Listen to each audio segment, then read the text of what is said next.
Hey everybody, my name is Ryan and welcome back to Project Mustelon, the Weasel Seed World project.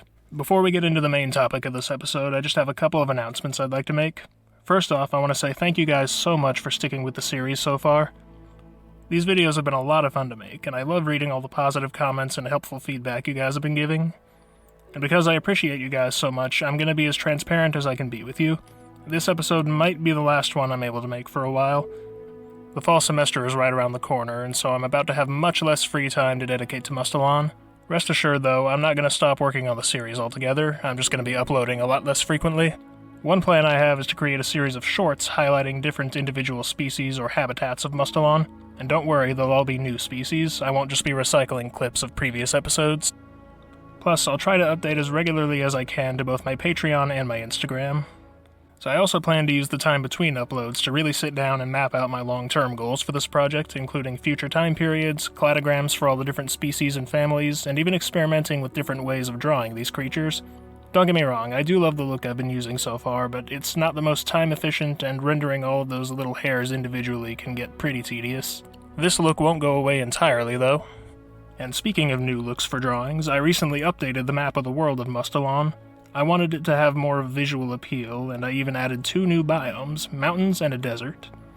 I'm really looking forward to coming up with some new creatures to inhabit these new habitats.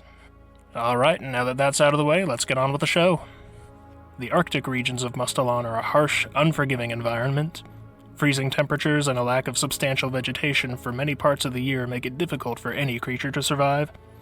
However, just like on Earth, the Mustelonian Arctic is not devoid of animal life.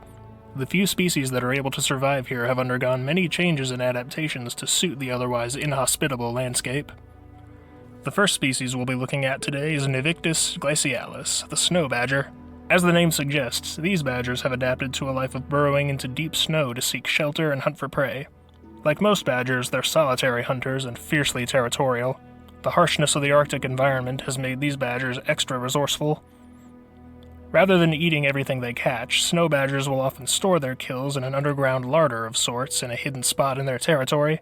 In winter, the freezing temperatures preserve the meat so that the snow badger has something to eat during the lean times.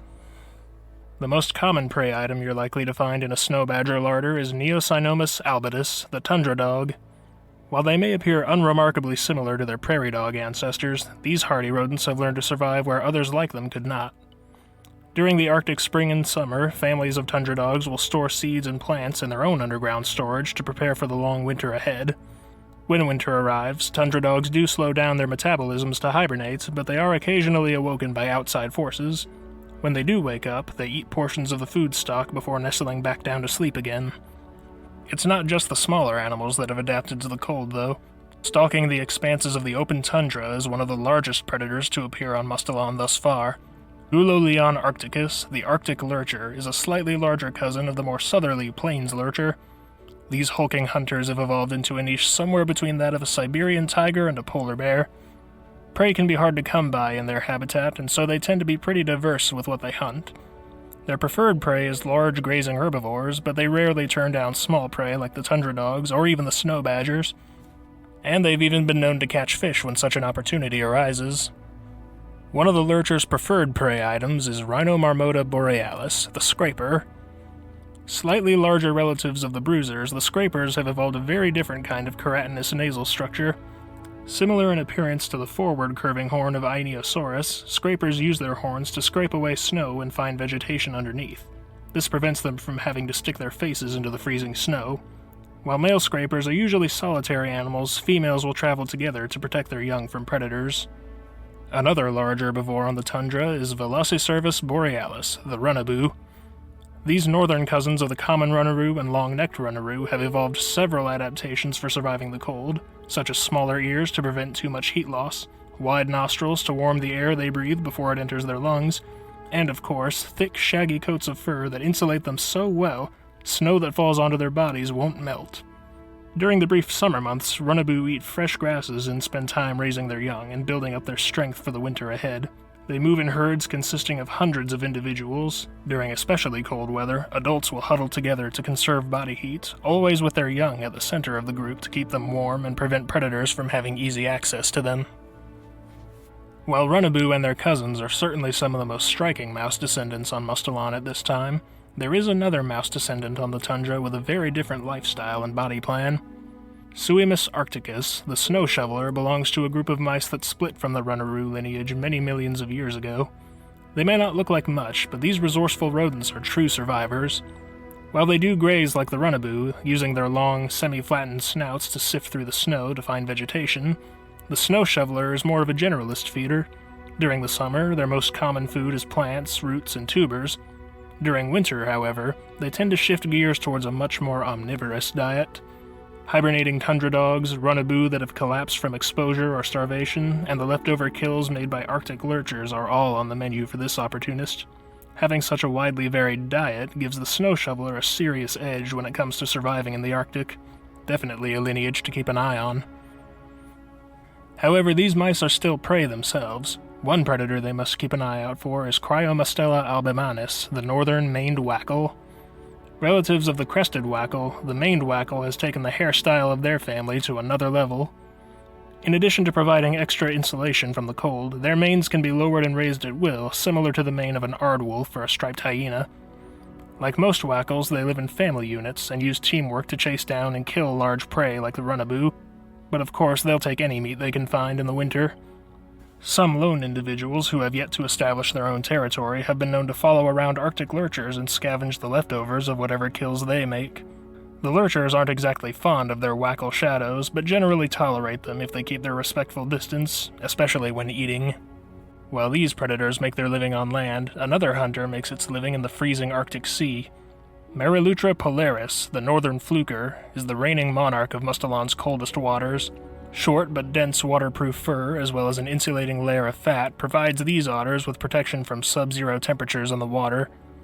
Females, especially mothers with young, often congregate into nursery groups to raise their offspring with the protection of several adults.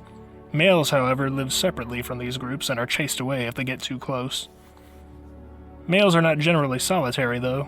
Adolescent males like to band together and will form strong bonds with each other. These bachelor groups will often have one or two adult males with them that the young males try to emulate in order to learn important survival skills, as well as how to fight for a mate. The strong bonds between the males also make hunting much more efficient. Using superb coordination, two males will work together to corral fish into an area that they can't escape. Their favorite prey, Nivasalmo cryonectes, the ice trout, tends to school around ice floes for shelter. This is a double-edged sword, though. When male flukers are pursuing them, the school will try to swim deeper to escape, but they will often find that the rest of the fluker group has gathered beneath them. With all other escape routes blocked off, the flukers will corral the school until they are at a spot between ice floes where the fish will try to swim upwards as a last-ditch attempt to escape. After jumping out of the water, the flukers will catch whatever fish they can as they fall back down into the water. All the species we've looked at today are prime examples of the resilience of life, even in the harshest environments. No owls this time, though, I'm afraid. These little guys don't quite have what it takes to survive in the Arctic. Yet. Thank you guys again so much for all of your support for this series. Like I talked about at the beginning of the video, even though I'm about to have much less free time, I'll still be working hard to make future episodes and bring more speculative evolution content to you all. I might even make some videos talking about real-world evolution and some of my favorite species from the fossil record. We've already come pretty far with this project, and I can't wait to see how it develops further. If you'd like to support me being able to do this kind of work full-time and eventually turning Mustelon into a printed book, please consider supporting me on Patreon. Patrons will get all kinds of rewards like sneak peeks at drawings in progress, early access to YouTube videos as well as your name in the credits of YouTube videos, and an early look at some of the Mustelon species that'll be exclusive to the book. And special thanks to everyone who submitted fan art for this video. You all did an amazing job. Thanks again for watching, and I'll see you guys later. Until next time, stay creative and stay curious.